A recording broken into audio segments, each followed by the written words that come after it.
Good morning, gang. Happy Wednesday morning. Nothing like starting the day out with a great smile and a good laugh. I mean, it's just 6 o'clock and coffee's made, dogs let out, whole 9 yards. Sit down and, okay, let's see what happened in the world overnight. And I've got to say, what happened last night just puts the biggest smile on my face. Does anybody remember the movie Brewster's Millions? It was, God, this had to be a 1980s movie. It was Richard Pryor and John Candy. Tells you a lot about the movie. They're both dead.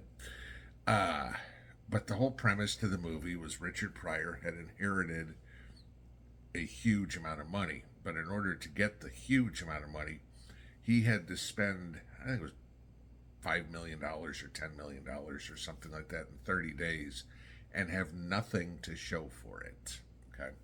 If you haven't watched the movie, go watch it. It's a good old comedy. But one of the ways that Richard Pryor decided to try to spend this money with having nothing to show for it was to get involved. I think it was the mayor's election or something like that for the city. But he couldn't win. So he had this huge campaign that he spent a whole bunch of money on for everybody to vote for none of the above. Well, we saw the real life example of that yesterday. Yesterday was the Nevada primaries. Okay. And I know a few people asked me, did you know Trump's not even on the ballot in Nevada? Okay. The Nevada primaries are not for the GOP, are not official. Okay. They do not matter. Even no matter who won it, they are not getting any electorates for the convention to select the president. Nevada's official way of doing it is a caucus, which is next week. Trump is on that ballot. Nikki Haley's not. Okay. So as I said yesterday, Nikki Haley had a better chance of beating Joe Biden than she had of beating Donald Trump. If I'm Nikki Haley, I'm the most embarrassed person in the world right now. Being the only person on the Republican primary ballot yesterday. Yeah, this actually happened. Nikki Haley lost by 30 points to none of the above. I mean, the people could not vote for Trump. Write-in names were not allowed. You could only vote for somebody that was on the ballot. But there was a choice of none of these candidates. And none of these candidates beat Nikki Haley by nearly 30. Will we see Nikki Haley drop out because of this? I mean, because that's embarrassing when you're the only candidate on the ballot and manage to lose. Will we see her drop out after this? I doubt it. She's too narcissistic. But you're definitely going to see a lot of calls today for Nikki Haley to drop out at that point. I still say she'll drop out after she gets crushed in South Carolina in a few weeks. Okay, that'll be that's actually getting closer. That's when her campaign will officially go, we don't have a shot. I mean, we lost by 30 in Iowa. I mean, would she lose by 11 in New Hampshire? She lost by 30 to nobody in Nevada. She's projected to lose by 30 in South Carolina. When do you realize that there is no state to save you? You go back to Joe Biden in 2020. The whole reason that Democrats wanted South Carolina to be there first. Biden finished, I think, 4th or 5th in Iowa. He got crushed in New Hampshire and then finally won in South Carolina. And at that point, the crooked machine pushed Joe on to win in 2020. There ain't anywhere that's going to help Nikki Haley. And so, bye-bye, Little Miss Rhino. You're out of here. We told you a long time ago you're wasting your time and your money. You didn't believe us. Maybe now you will. The people are speaking. Okay. Like I said last night, we know who we want to be the GOP nominee. We've known that for 3 years, and you could have made it official last spring. But this is now getting humorous. So then you add it to the other stuff that's going on. The House Republicans yesterday, and I'll link this below so you can watch it. It's an hour long, but it's worth the watch. Chastised the media and introduced a resolution on the floor of, or are going to introduce a resolution on the floor of the House to absolve Trump from any insurrection on J6. Okay.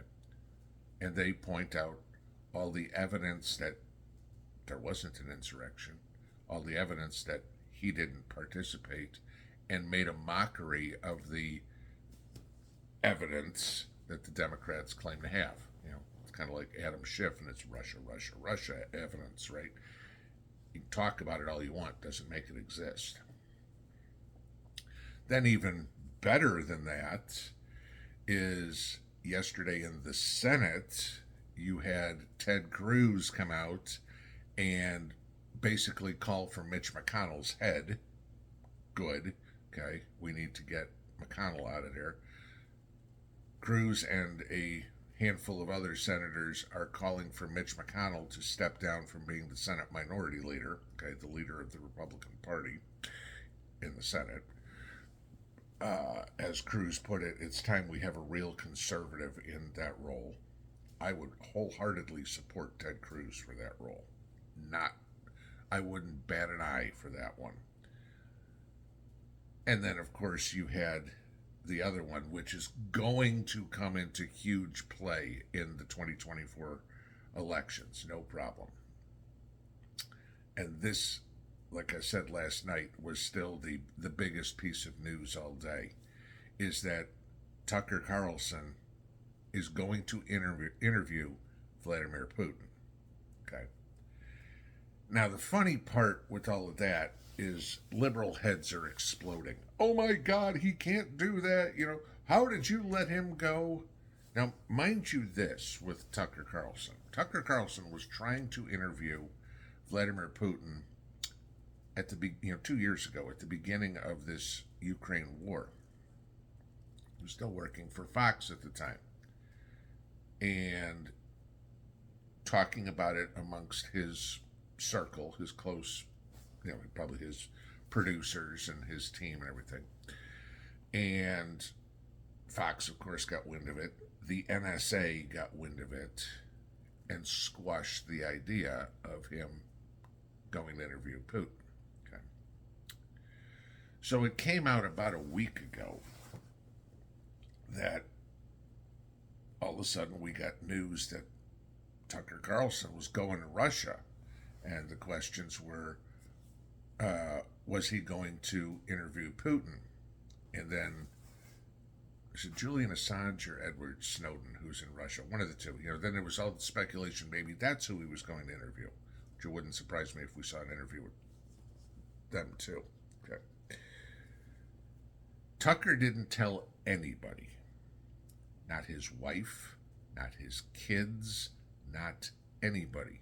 He had one conversation in some completely obscure text messaging service that nobody's ever freaking heard of with one of his producers. Now, mind you, he's on tuckercarlson.com now, okay, not Fox News. One person in the world knew Tucker's plans to go to Russia. And yet the NSA was tapping his communications and found out about it and released it that he was going. Okay.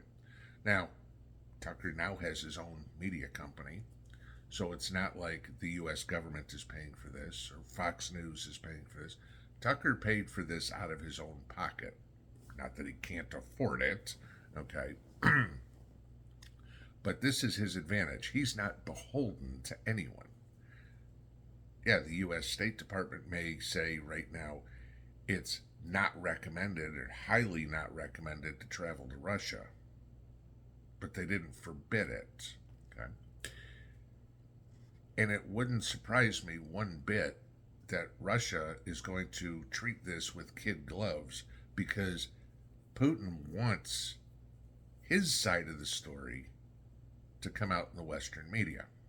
Now, if you go look at the 4 or 5 minute clip, which I'll link that below too, so you can take a look at what Tucker said. Tucker's spot on right.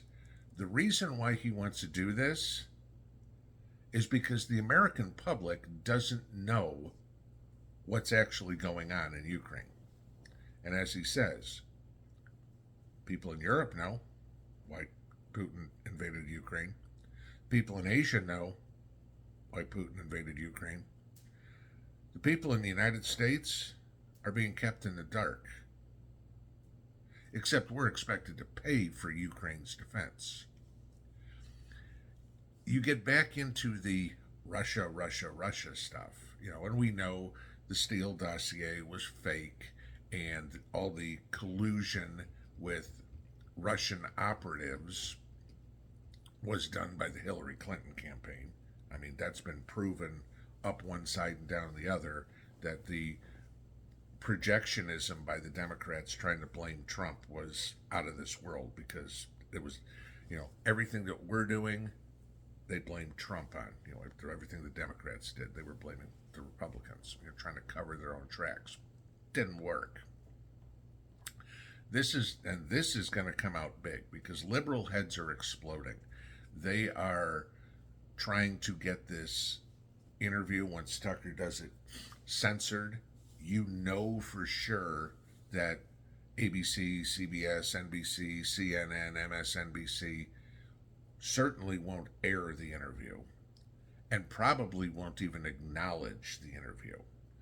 And inevitably, when some civilian like us asks them, well, what do you think about this? Pshaw, that's unimportant. Don't worry. Watch this shiny up. Let us tell you about Taylor Swift. Don't worry about Vladimir Putin. Okay, that's what we'll get out of even the Foxes and stuff like that in here. The real journalists, what few of them are left in this country, will embrace this. This is actual real news. Okay, it's funny listening to the left bitch about Tucker Carlson interviewing Vladimir Putin. They had no problem when Barbara Walters did it. But oh my God, if we don't ask softball questions or left-wing questions and edit out the answers to fit our agenda, we don't have control over Tucker Carlson. He's going to change our narrative. Okay? Tucker will inevitably put this up on tuckercarlson.com. Obvious there. The other advantage for those people that don't subscribe to Tucker's channel, Elon Musk has said he will allow uncensored, unedited, the release of this entire interview on Twitter. Now, just the fact that he has to say that tells you a lot, because I'll bet you it's not allowed on Facebook or here, because it upsets the narrative. But it's the truth. And then the spin machine will come out going, oh, that's not true.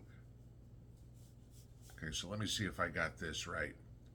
I'm supposed to believe what Joe Biden's going to say about Vladimir Putin, but not what Vladimir Putin's going to say about Vladimir Putin. That somehow they're going to have to spin that. I'll give you, this was, again, a non-scientific survey, but there was a poll that I saw yesterday asking Americans who they trusted more, Vladimir Putin or Joe Biden. it was 3-1 Vladimir Putin. Regardless of whether that is a scientific study that does not speak for the entire population, the fact that there's anybody in this country that trusts the Russian president, the former KGB officer, Vladimir Putin, over our president, speaks volumes as to the utter incompetence and just complete lack of respect for this president. Joe Biden will go down in history very quickly as the worst president ever. I mean, Jimmy Carter, you're off the hook. Herbert Hoover, you're off the hook. Woodrow Wilson, you're off the hook. Okay? The ones that people usually say have been the worst. When Joe Biden's approval rating in his third year in office is nearly 10 points lower than Donald Trump's was, and we know the vitriol that was spewed at Trump and the lies that he was trying to beat back with a stick. When Biden's approval rating is less, remember, this is the guy who supposedly got 81 million votes, right? But his approval rating is barely staying in the 30s. It's the lowest ever by a sitting president in the third year of his term. Yeah. This is what we've got to. When the American public trusts Vladimir Putin more than they trust the American president, when we have the people of Nevada say none of the above is a better option than the only candidate on the ballot, when the Democrats are so worried about their candidate, they're beating back competitors and canceling primaries because, well, you know what, we don't think Joe will win this state, so let's just cancel the primary altogether. You know, yesterday, Trump said to Biden, I challenge you to a debate. And Biden's response was, I guess he's got a lot of time on his hands. Yeah, he does. Because he doesn't have to go out and campaign and convince people he's the right man for the job. The majority of this country knows he is. You're the one that needs to spend all the time peddling your lies and trying to convince people to not believe in the reality they've lived for the last 3 years. God help us if Donald Trump doesn't win in November. There better be an election, and there better be one winner. Otherwise, this country is toast. Pinball out.